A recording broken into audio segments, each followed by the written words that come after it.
مانتا ہوں، لا حول ولا قوت الا باللہ۔ اتنا سننا تھا، شیطان بھاگ گیا، پھر کلمہ پڑھے، روح پرواز ہوئی۔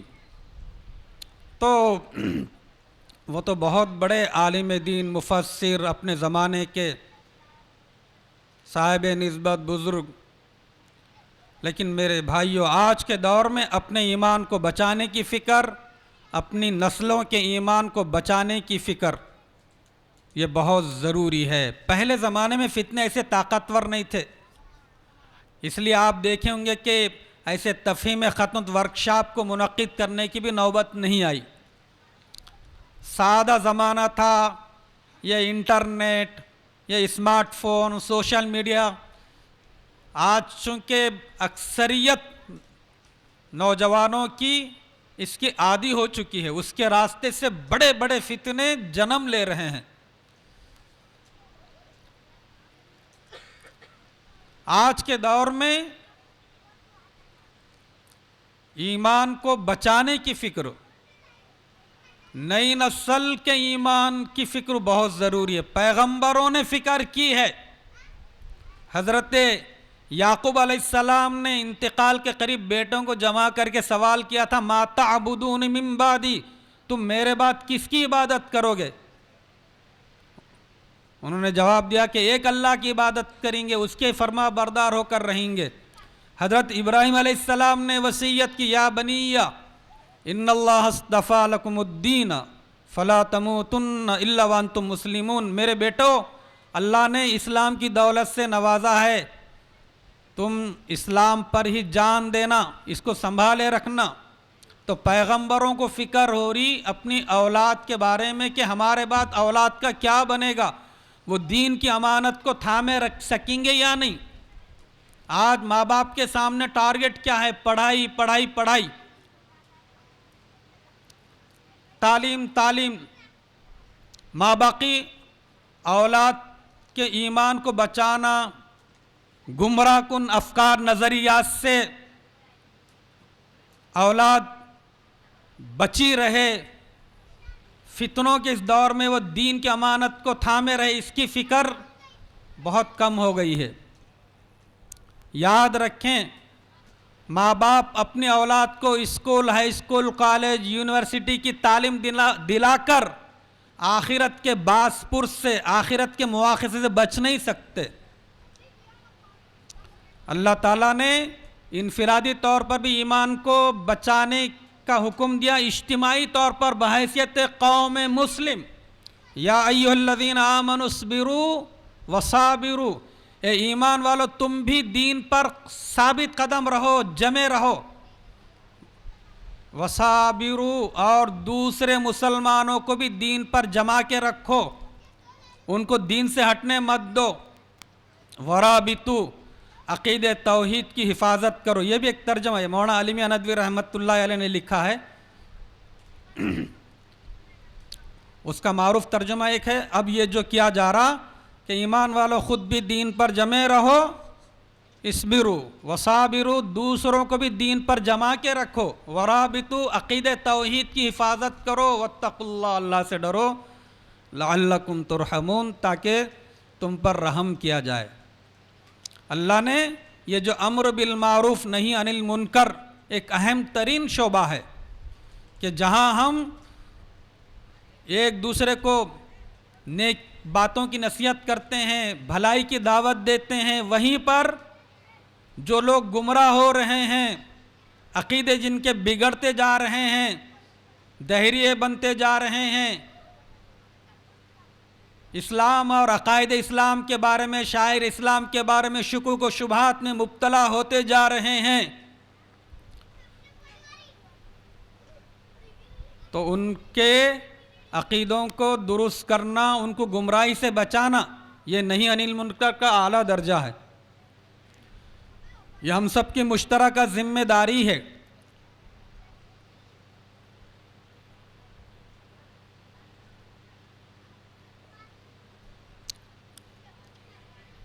تو آج کا یہ جو پروگرام ہے، ورکشاپ ہے، اور مجھے جو عنوان ملا ہے ایکس مسلم، الحاد و تشکیک کا فتنہ.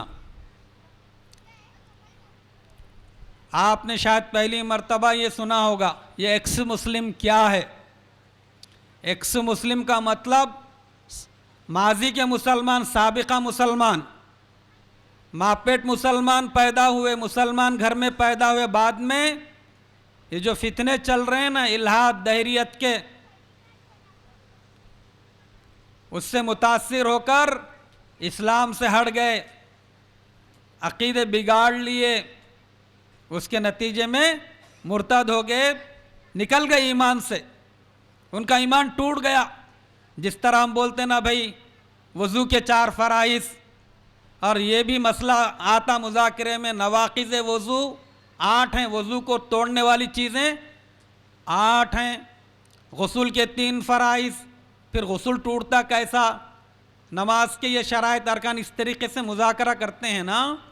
ایسے ہی ایمان کن باتوں سے ٹوٹ جاتا، کن باتوں کی وجہ سے، کن سوچوں کی وجہ سے، کن خیالات کی وجہ سے، کن شکوک و شبہات میں مبتلا ہونے کی وجہ سے آدمی ایمان سے نکل جاتا ہے، اس کا علم ضروری ہے. آج اپنے پاس دین کا علم بہت کم ہے، فتنے بہت طاقتور ہیں، اس سے کام چلنے والا نہیں ہے. بہت زیادہ علمی صلاحیتوں کی ضرورت ہے، عقائد کا علم بہت ضروری ہے. اب ہم لوگ مکاتب کے بچوں کے لیے بھی جو نصاب لازم کرنے جا رہے ہیں، ہاں اس میں بات وہیں سے شروع ہوگی، صحت عقائد سے. تو ایکس مسلم کا مطلب یہ ہے کہ پہلے مسلمان تھے وہ نوجوان، لیکن سوشل میڈیا کے ذریعے الحاد و تشکیک کی جو لہریں چل رہی ہیں ان سے متاثر ہو گئے، ایمان رخصت ہو گیا. اسلام چونکہ دین فطرت ہے، سچا مذہب اس دنیا کا وہ مذہب اسلام ہے جو خدا کا صحیح تصور پیش کرتا ہے. انسانوں کو جس خدا، جس خالق، مالک، معبود کی ضرورت ہے، اس کا صحیح تصور مذہب اسلام میں کسی اور مذہب میں نہیں ہے.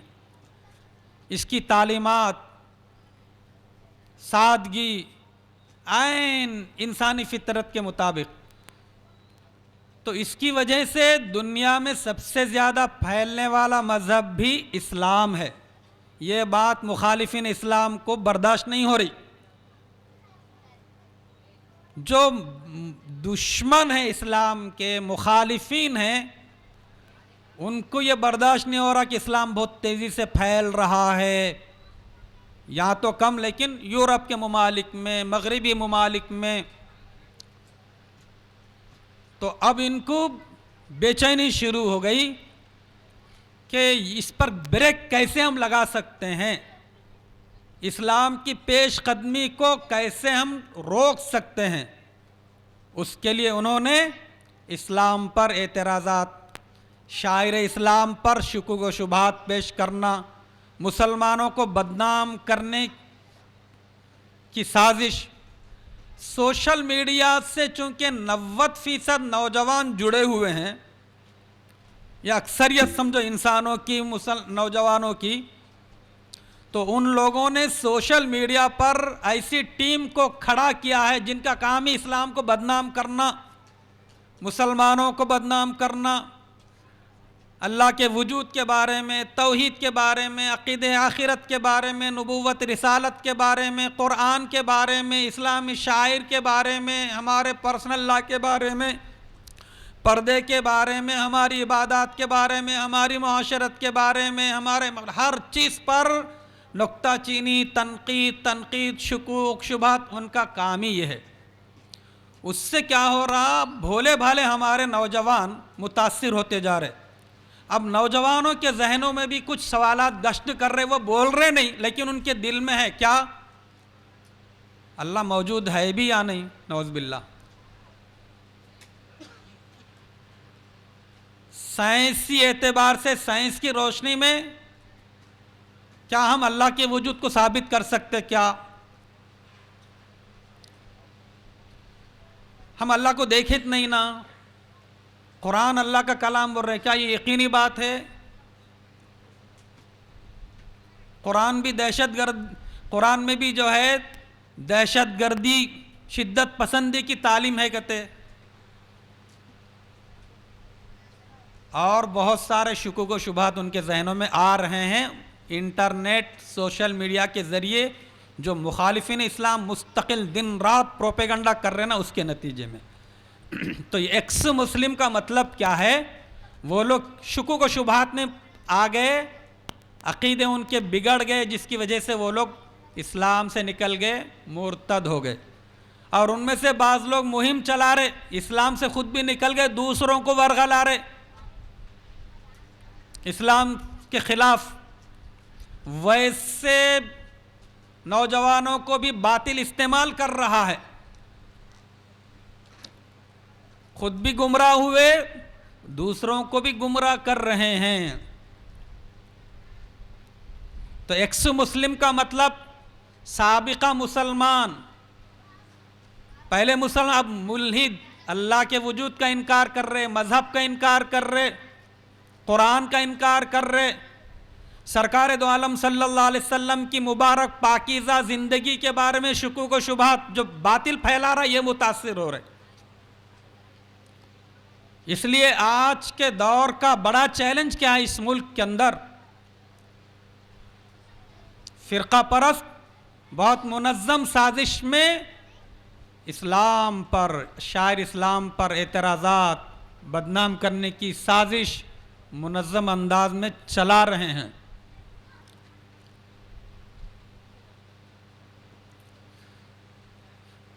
مولانا علی میاں ندوی رحمۃ اللہ علیہ، ان کے انتقال کے 24 سال ہو رہے، ان کی حیات میں ایک سوال دانشور لوگوں نے کیا تھا کہ حضرت ہندوستان کے مسلمانوں کا اہم مسئلہ کیا ہے؟ تو حضرت نے کہا تھا مسائل تو بہت سارے ہیں، ملی مسائل، قومی مسائل، چیلنجز تو بہت سارے ہیں، لیکن میرے نزدیک سب سے اہم مسئلہ اس ملک کے اندر وہ فکری ارتداد ہے جو اعلیٰ عصری تعلیم کے شوق میں نوجوانوں میں سرایت کر رہا ہے، ان کے ذریعے سے ان کے گھروں میں سرایت کر رہا ہے۔ دین کے بارے میں بیزارگی، دین کے بارے میں بے اعتمادی، یہ گویا نیا دور، نئے نئے فتنے ساتھ لا رہا نا، تو نوجوانوں میں اور جدید تعلیم یافتہ طبقوں میں دین کے بارے میں جو بے اعتمادی پھیل رہی ہے، اس اعتماد کو بحال کرنا یہ وقت کا اہم ترین تقاضا، ورنہ بڑی تعداد میں ارتداد پھیل سکتا، اللہ حفاظت فرمائے۔ پہلے سے جو لوگ خدا کے وجود کو نہیں مانتے، منکر ہیں، ان کو ملحد بولتے، دہریہ بولتے، کمیونسٹ بولتے، اور کچھ لوگ کیا ہیں، کسی دھرم اور مذہب کے ماننے والے لیکن اللہ کو نہیں مانتے، ایسے لوگ بھی موجود ہیں۔ لیکن بڑا مسئلہ یہ کہ ہمارے مسلمان نوجوان، جدید تعلیم یافتہ طبقہ، ان کے پھیلائے گئے شکوک و شبہات سے متاثر ہو رہا، ان کے ایمان کو بچانا ہے، ان کے ایمان کو مضبوط کرنا ہے، ان کو علمی حلقوں سے جوڑنا ہے۔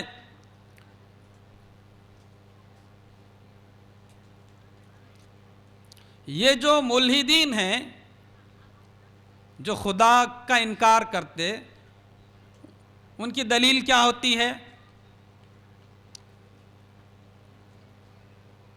خدا نظر نہیں آ رہا لہذا ہم نہیں مانتے۔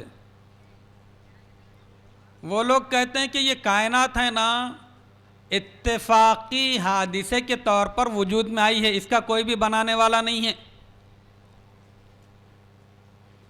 پھر سوال کرتے کہ اللہ موجود ہے تو تمہارے پاس دلیل کیا ہے؟ دلیل دو۔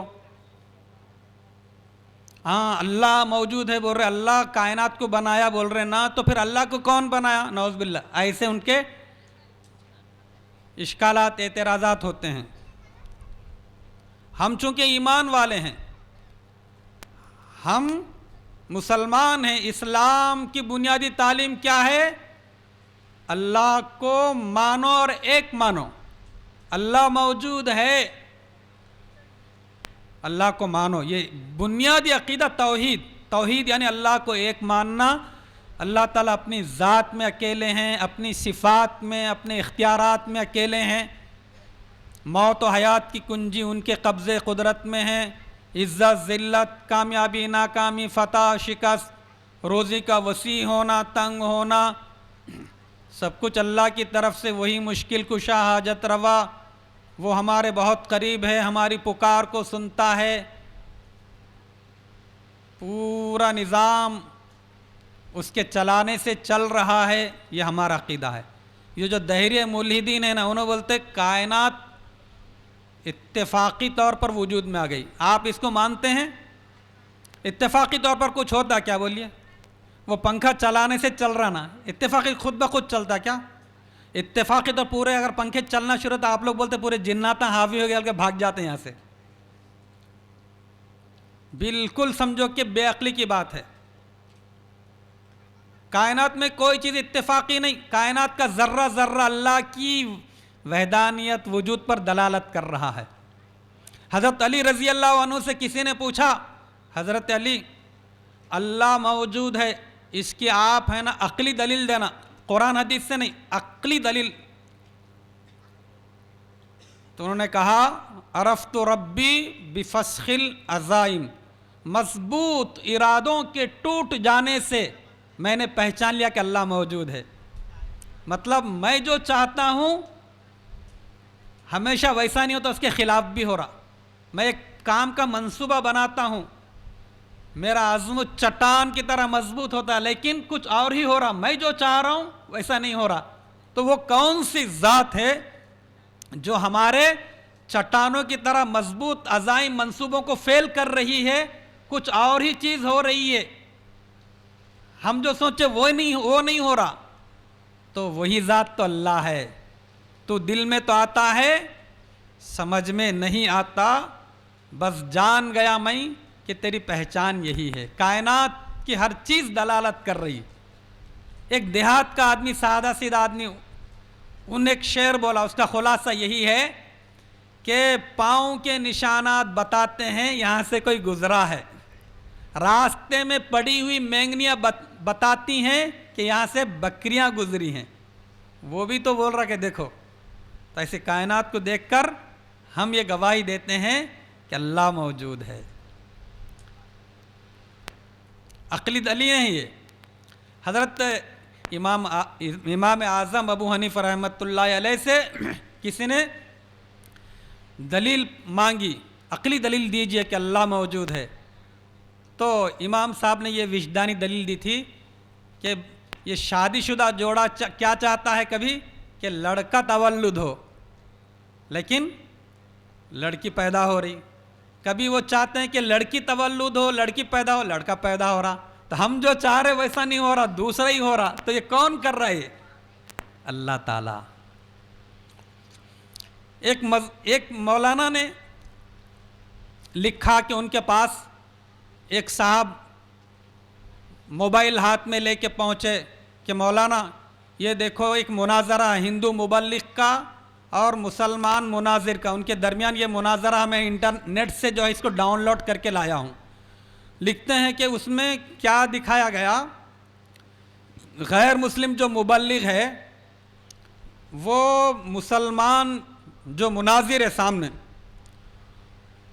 اس سے کہہ رہا ہے کہ یہ اسلام ہے نا، غائب کی باتوں پر ایمان لاؤ بول کر تحقیق کا دروازہ بند کر دیا. اللہ کو نہیں دیکھے، جنت کو نہیں دیکھے، جہنم کو نہیں دیکھے، فرشتوں نہیں دیکھے، لیکن تمہارا مذہب اسلام بول رہا کہ بس مان لو تم اللہ موجود ہے، جنت ہے، دوزخ ہے، فرشتے ہیں. تو یہ تو کیا ہے؟ بیوقوفی ہے، اندھا پن ہے.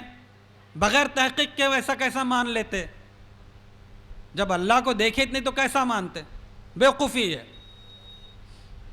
تو وہ جو مسلمان مناظر ہے وہ متاثر ہو کے کیا کہتا، ہاں ہاں بالکل یا ایسا نہیں ہونا چاہیے کہ دیکھے بغیر ہم سے جو ہے ایمان لانے کا مطالبہ ہو رہا ہے، تحقیق سے روک دیا گیا ہے، لہٰذا اسلام کی یہ بات ایمان بالغیب کی مجھے سمجھ میں نہیں آئی، لہٰذا میں اسلام چھوڑ رہا ہوں، میں جو ہے نکل گیا اسلام سے.